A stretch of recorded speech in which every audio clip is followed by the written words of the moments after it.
আসসালামু আলাইকুম, কেমন আছেন সবাই? আশা করি ভালো আছেন। অনেকদিন পর একটি ভিডিও নিয়ে আসলাম। আজকের ভিডিওর মূল আলোচনা বিষয় হলো হাঙ্গেরি ওয়ার্ক ভিসা। তো প্রথমে বলবো, যারা যারা আমার চ্যানেলটি সাবস্ক্রাইব করেন নাই অবশ্যই সাবস্ক্রাইব করে রাখবেন।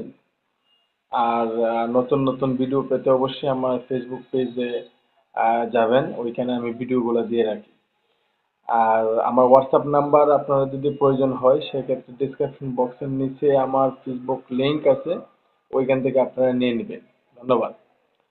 তো হাঙ্গেরিতে আহ, বর্তমানে যে অবস্থা সেটা হলো, হাঙ্গেরিতে ভিসা ডেলিভারি দিচ্ছে বাট খুব কম। তো প্রথমে আমি বলবো, আপনারা যারা ওয়ার্ক পারমিট পেয়েছেন বা ওয়ার্ক পারমিট পাওয়ার জন্য অপেক্ষা করতেছেন, তাদের জন্য সুখবর, কারণ হাঙ্গেরিতে অ্যাপয়েন্টমেন্ট ডেট দিচ্ছে এবং ফাইল জমা করার জন্য যে একটা সুযোগ সুবিধা সেটা বর্তমানে দিচ্ছে এবং আবার আগামীকালও দিবে।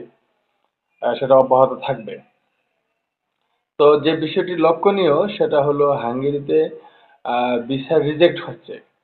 ভিসা রিজেক্ট হচ্ছে, দিচ্ছে বাট খুবই রিজেক্ট হচ্ছে, রিজেক্টের সংখ্যা খুবই বেশি।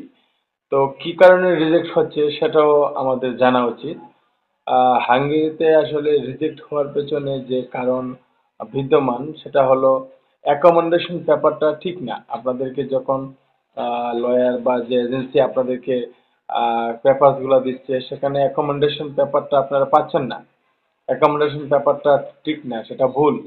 সেটা আপনারা দেখে নেবেন। আর কোম্পানিতে দেখা যায় বেশিরভাগ সময় লোক লাগে 20 জন 25 জন, কিন্তু আপনি যাদের মাধ্যমে কাজ করতেছেন তারা দেখা যাচ্ছে যে 20 জন লাগে কিন্তু প্রসেস করতেছে 70 জন 80 জন।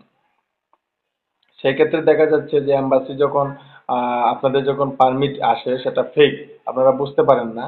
তখন এম্বাসিতে যখন এম্বাসি কনসুলার বা যারা প্রসেস করে তারা কিন্তু কোম্পানিকে কল দিচ্ছে, কল দিয়ে জেনে নিচ্ছে যে আসলে আপনার কোম্পানিতে কতজন লোক দরকার। সেই ক্ষেত্রে দেখা যাচ্ছে যে কি, আপনার পারমিটটা ফেক, সেই জন্য ভিসা হচ্ছে না, সেটাও একটা কারণ।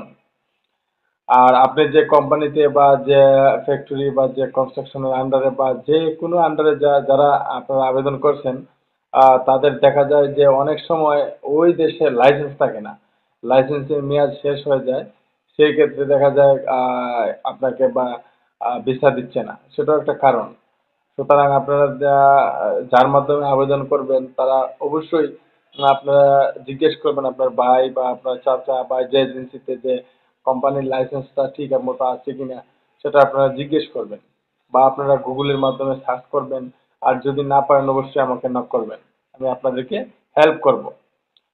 তো যে বিষয়টি লক্ষণীয় সেটা হলো, অ্যাপয়েন্টমেন্ট দিচ্ছে, ফাইলও জমা নিচ্ছে, কিন্তু ভিসা ডেলিভারি আসলে খুব কম হাঙ্গেরিতে, আগের তুলনায় অনেক কম। একমাত্র এই যে আমাদের এই সমস্যার কারণে এগুলা হচ্ছে। বেশিরভাগ পারমিটই ফেক হচ্ছে।